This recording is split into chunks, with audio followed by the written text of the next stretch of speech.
shifting now to some applications, my understanding, and so you mentioned I think the figure you cited was roughly it's 1,000,000 times more effective, or I don't know if the word should Yeah, be there's about clean. 1,000,000 times as much energy in the nuclear force as they're released in nuclear reactions than there is in chemical reactions. Right. And then the question then that I have is how, quote unquote, clean is this energy? And then how close are we to actually having replicable, stable sources of nuclear fusion that might displace some of our other less chemical renewable fuels that we're using?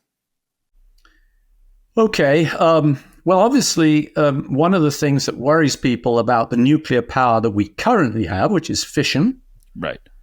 is that the fission products are highly radioactive and therefore have to be sequestered for a long time and kept away from people so that we aren't irradiating the workers or the people who are involved in it. Actually, we're very successful at that. Nuclear power is, by essentially all measures, the safest nuclear power that we have. And that's even after you've taken account of, Chernobyl and Fukushima and those other disasters, okay? The truth of the matter is, if you ask how many people have been killed by, let's say, oil or coal or gas, etc.,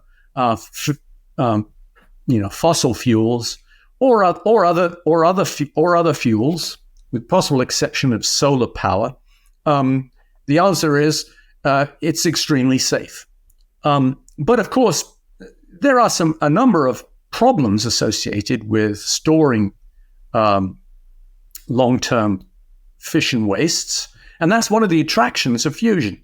It doesn't generate highly radioactive materials.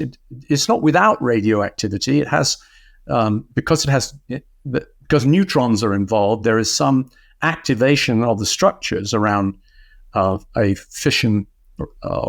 fusion reactor as we envisage one, and so it's not entirely clean, but I would say very roughly it's 100 times less radioactivity than it comes out of a fission plant.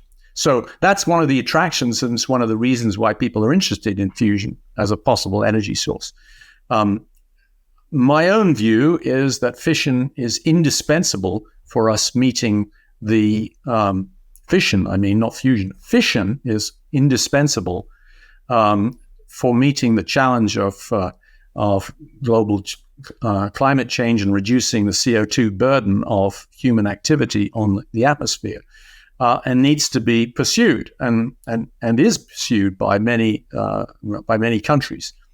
But there are debates about how people feel about it. Of course, there's also a sense in which people are nervous about nuclear weapons, and fission technology particularly does enable people who deploy it, in many cases, countries at any rate that deploy it, to develop the technology for producing nuclear weapons. And that issue of proliferation of weapons is a very major one for our globe to think about.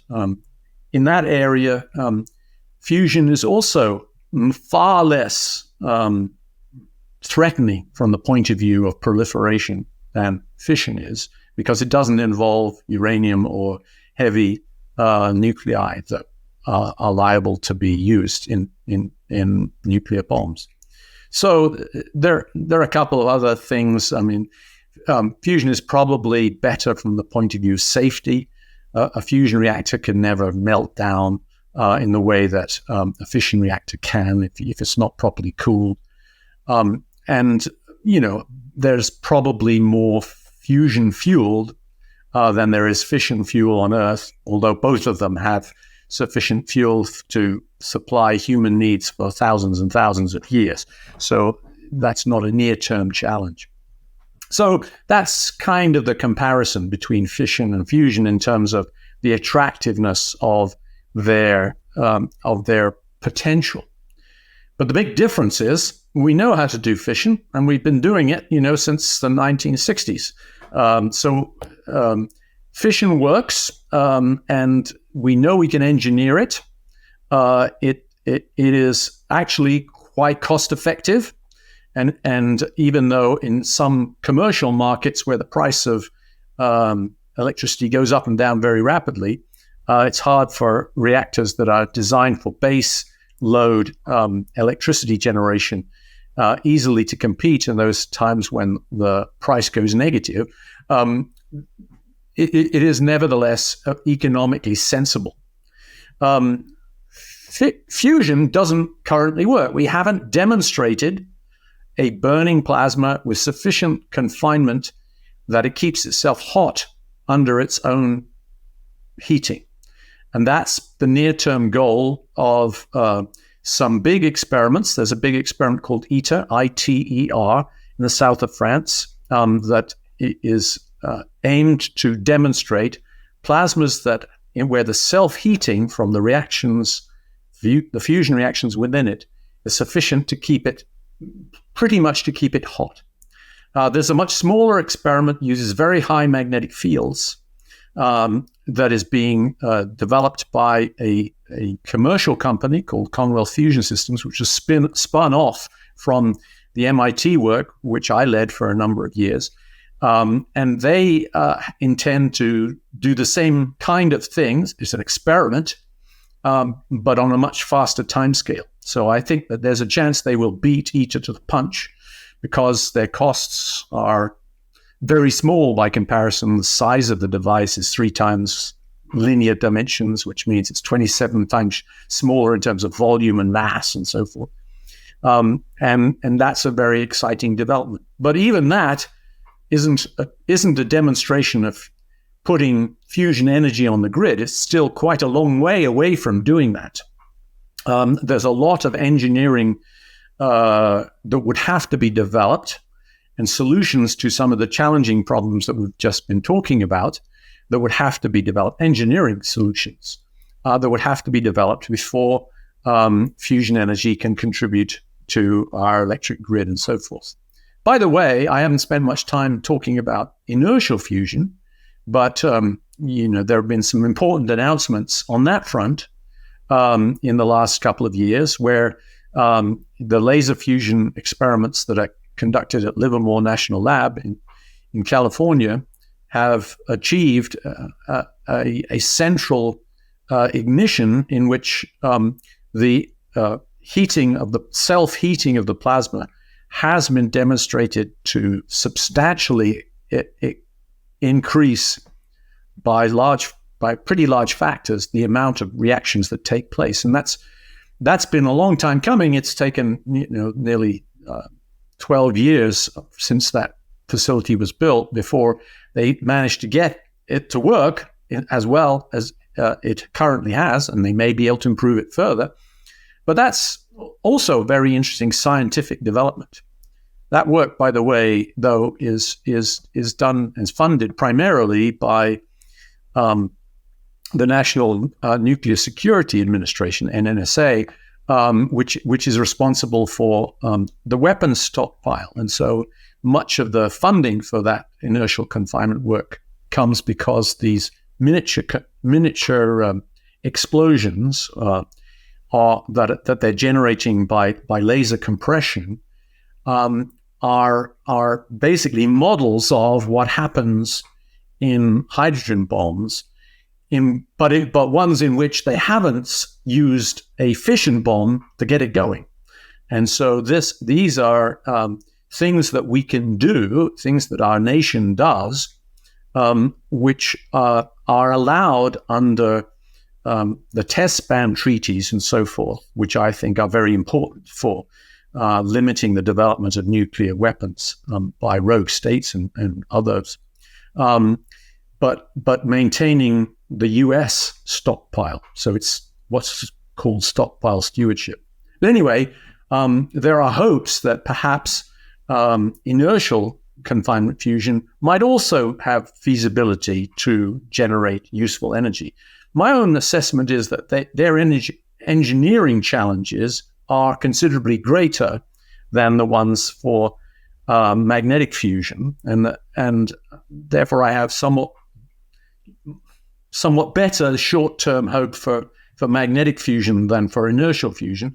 But both of them face major engineering challenges before fusion energy could ever become a terrestrial reality.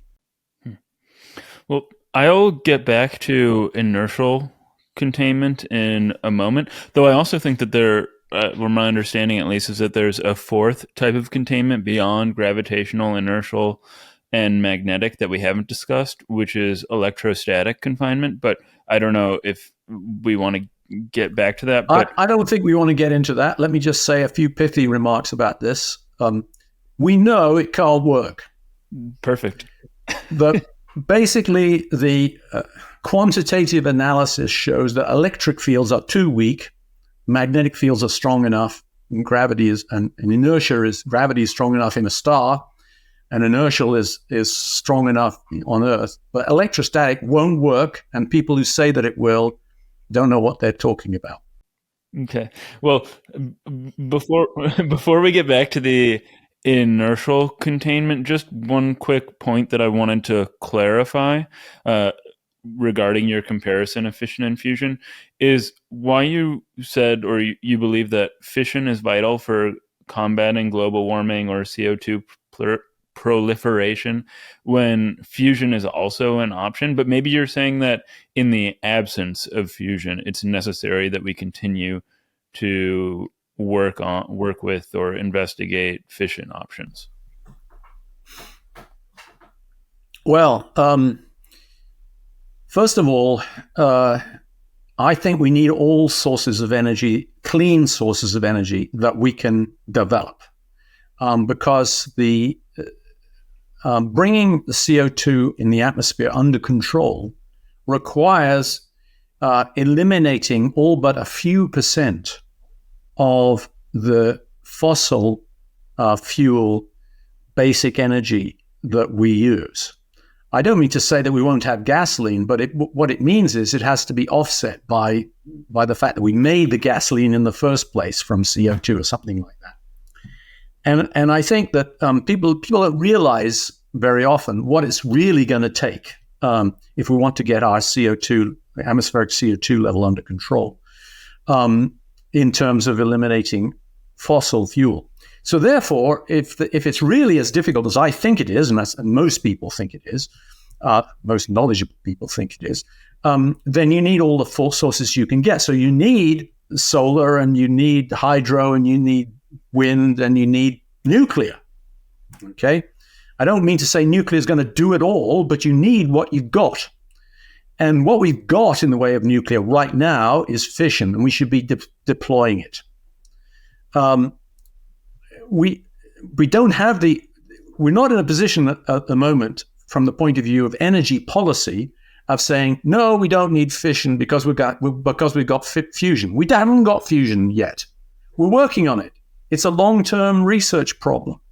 And I don't believe that fusion energy will be deployed on the grid in my lifetime.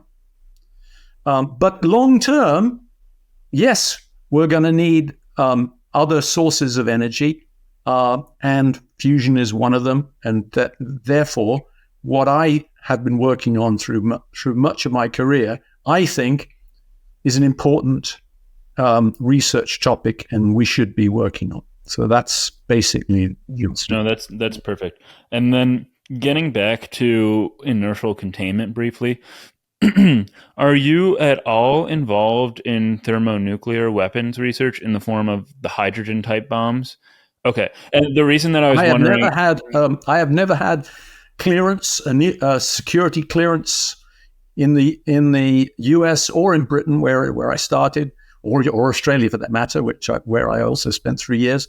So anything I tell you about weapons, I found out from public sources, not from secret sources. Well, here's the reason why I ask, because it brings in an element of fusion that we haven't discussed yet. And I'm wondering is if it's because this sort of fusion on an engineering level, if it differs significantly from what you're doing with containment because this fusion is uncontrolled rather than controlled. You're not trying to harness the energy like you are in the tokamak. It's just going out and causing chaos. Well, certainly one reason why I have preferred to work on magnetic fusion rather than inertial fusion is that magnetic fusion basically can't be turned into a bomb, whereas inertial fusion already is a bomb. Okay. And in fact, it works like a bomb. It's basically like setting off lots of little bombs and collecting their energy. I mean, maybe my inertial fusion colleagues will feel a bit peeved by that, but I mean, in broad terms, that's true. So I think that that's the bottom line. Is magnetic fusion can't be used for weapons, although it could perhaps be used for proliferation in some other ways. But inertial fusion is about weapons or about explosions anyway.